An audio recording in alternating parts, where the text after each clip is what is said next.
Welcome back to Home Sweet Home Cooking. I'm your host, Rocky, in my mother's kitchen, as always. And I am his mother, Kathy. Today we are doing another one of the Southern Essentials. Working on number 7 on the list is gravies. I've already done the sausage, tomato, and chocolate gravies.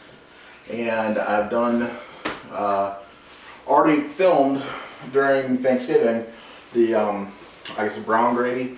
And today we're going to be doing a pan gravy. I'm going to be cooking some onions and some mushrooms, and then I'll be doing some hamburger steaks. And from the pan, from the drippings from that, is what we're going to make the pan gravy. So I'm going to go ahead and get the hamburger steaks fried and the onions and the mushrooms sauteed, and we'll get back when I've got a nice full pan of all those little crusty bits you gave me fried stuff. So I'll be back and we'll make some gravy. Alright, so I just made some fried hamburger and some onions and some mushrooms, and I've got the fond in the bottom of the pan. That is your flavor. I've got 2 cups of beef broth hot because my cast iron is hot. That's going to go in there. I'm going to need a whisk. You want to whisk all that fond up off the bottom. And you got to get that incorporated, get that dissolved back in. That's what makes your gravy. That's your flavor. My gravy is going to be a little bit, tastes kind of like my seasoning salt that I used, which is okay. Might be too hot for some of my family, but we'll see. I got some chipotle pepper in my seasoned salt.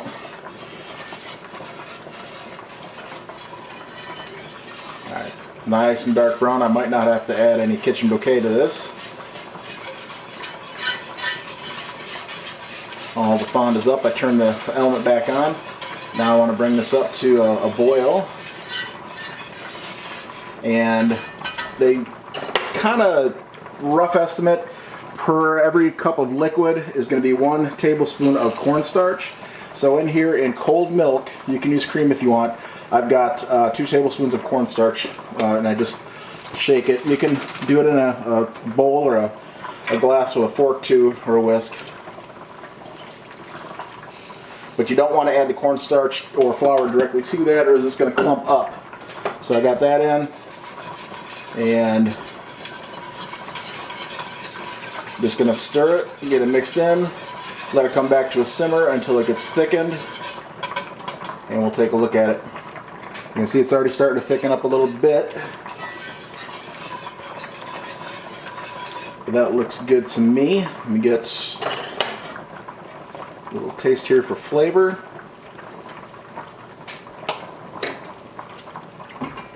I'm going to add just a little bit of the kitchen bouquet, which should help brown it, bring out a little more flavor. Or I should say it brings a little more brown color to it.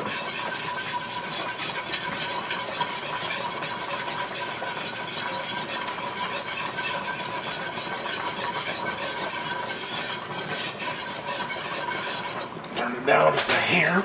Get back down to a simmer.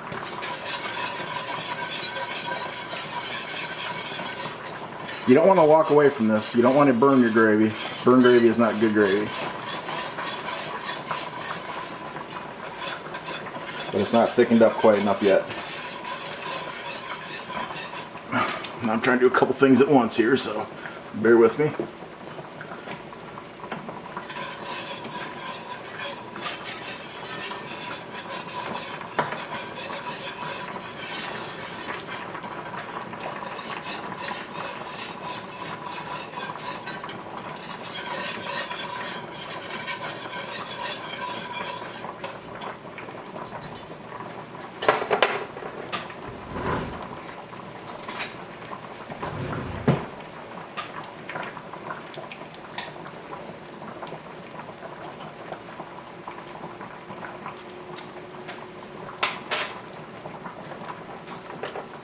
Oh yeah, pretty good. It's going to thicken up a little more.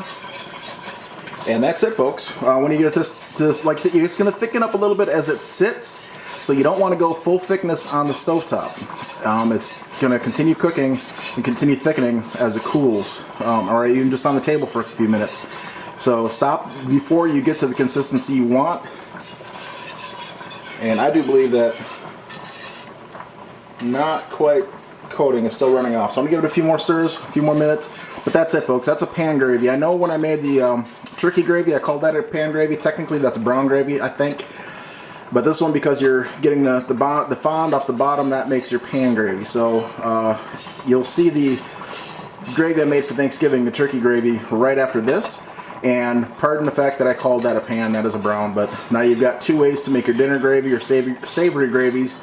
And I've already got the other three videos, or the other three gravies in a video which I'll link to this one, so you can watch those as well. And that'll be my gravies. Number 7, I think, on the 7 essentials list was the gravies.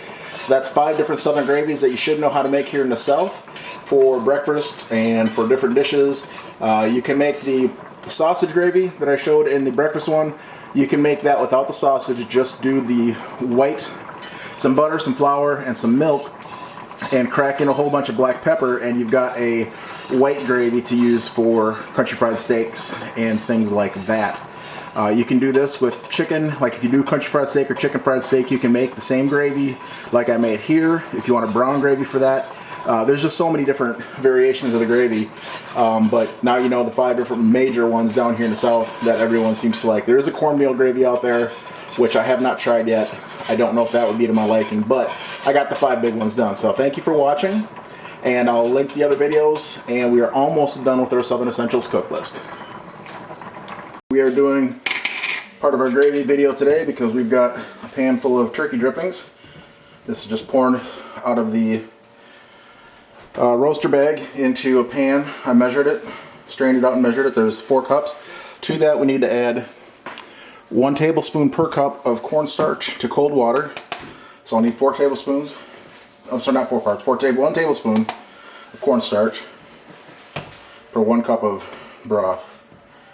So I've got that mixed to cold water, just enough to make a slurry, and give that a shake.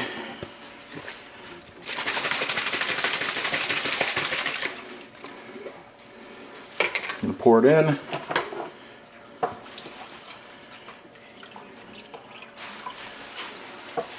And just bring this up to just when it starts to a boil. It should thicken up. You don't want it to be thick. You just want it to thicken up a little bit.